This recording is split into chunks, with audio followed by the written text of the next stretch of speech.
नमस्कार, आप देख रहे हैं खबर मीडिया। दोस्तों, आपको पता होगा कि सुशांत सिंह राजपूत के ऊपर अब ड्रग्स लेने जैसा बड़ा इल्जाम भी लगाया गया है। इसके साथ ही ये भी कहा जा रहा है कि सुशांत सिंह राजपूत का काफी सारी लड़कियों के साथ रिलेशन भी था।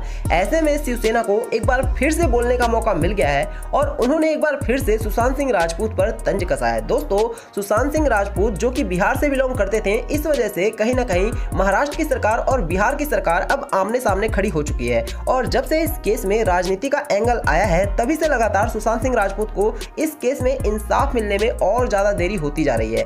ऐसे में एक और बड़ी खबर आ रही है कि शिवसेना ने सुशांत सिंह राजपूत को बताया है चरित्रहीन, सामना में लगाए हैं ये गंभीर आरोप। जी हां, सुशांत सिंह राजपूत के मामले की जांच सीबीआई इस समय बिल्कुल जोर शोर से करने की कोशिश कर रही है। इसी बीच सुशांत के साथ हुई घटना के दोषियों को बचाने का आरोप झेल रही शिवसेना ने अभिनेता के चरित्र पर ही सवाल उठा दिए हैं। शिवसेना के मुखपत्र सामना में सुशांत को मादक पदार्थों का सेवन करने वाला और चरित्रहीन शख्स बताया गया। यहाँ तक कि शिवसेना ने सुशांत पर यह भी आरोप लगाया है कि सुशांत सिंह राजपूत एक नशेड़ी व्यक्ति थे और वो खुद ही ड्रग्स लेते थे और उन्होंने जैसा किया वैसा ही उनके साथ हुआ है। साथ ही साथ उनका यह भी कहना है कि इन्होंने काफी सारे लड़कियों के साथ रिलेशन बनाया, जो कि पूरी तरह से गलत है।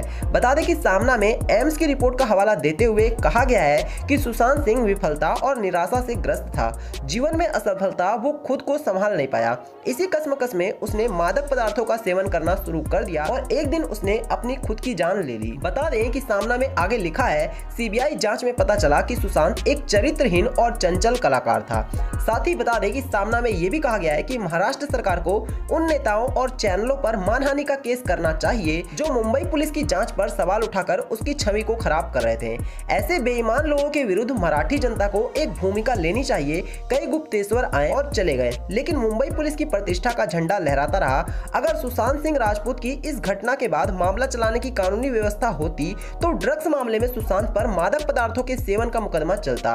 वहीं एक दिन पहले ही कांग्रेस नेता अधीर रंजन चौधरी ने बीजेपी पर भी आरोप लगाया था कि वह सुशांत केस में प्रोपेगेंडा कर रही है। बता दें कि पार्टी मुखपत्र में नाम लिए बिना अभिनेत्री कंगना रनावत पर भी निशाना साधा गया। जी हां, कंगना रनावत पर शुरू से ही इस केस में उंगलियां उठती आई हैं और साथ ही साथ कंगना रनावत भी लगातार इस तरह की मुहिम चलाती रही कि वो सुशांत को न्याय दिलाकर ही रहेंगी। इसी वजह से महाराष्ट्र की उद्धव ठाकरे सरकार, साथ ही संजय राउत लगातार कंगना रनावत पर भड़कते रहे और साथ ही साथ कंगना रनावत के साथ काफी सारी बड़ी घटनाओं को भी अंजाम दिया गया। सामना में लिखा है कि सुशांत के साथ हुई घटना को जिन्होंने भुनाया, मुंबई को पाकिस्तान और बाबर की उपमा दी, वो अभिनेत्री अब किस बिल में छिपी हुई है। हाथरस में एक युवती के साथ बड़ी घटना के बाद मार डाला गया। इस पर इस अभिनेत्री ने आंखों में ग्लिसरीन डालकर भी 2 आंसू नहीं बहाए। जिन्होंने इस घटना को अंजाम दिया वो इस अभिनेत्री के भाई बंधु हैं क्या? तो अब कंगना रनावत पर भी सवाल उठने लग गए हैं और कंगना रनावत पर भी कहा जा रहा है कि कंगना रनावत अब इस टाइम पर जब हाथरस कांड हो गया है तो कंगना रनावत इस कांड के बारे में क्यों नहीं बोल रही हैं। और साथ ही उन्होंने ये तक कह दिया है कि जिन्होंने भी इस कांड को अंजाम दिया है कहीं ना कहीं वो कंगना रनावत के रिलेटिव होंगे। इस वजह से कंगना रनावत नहीं बोल रही है। अब देखना होगा कि कंगना रनावत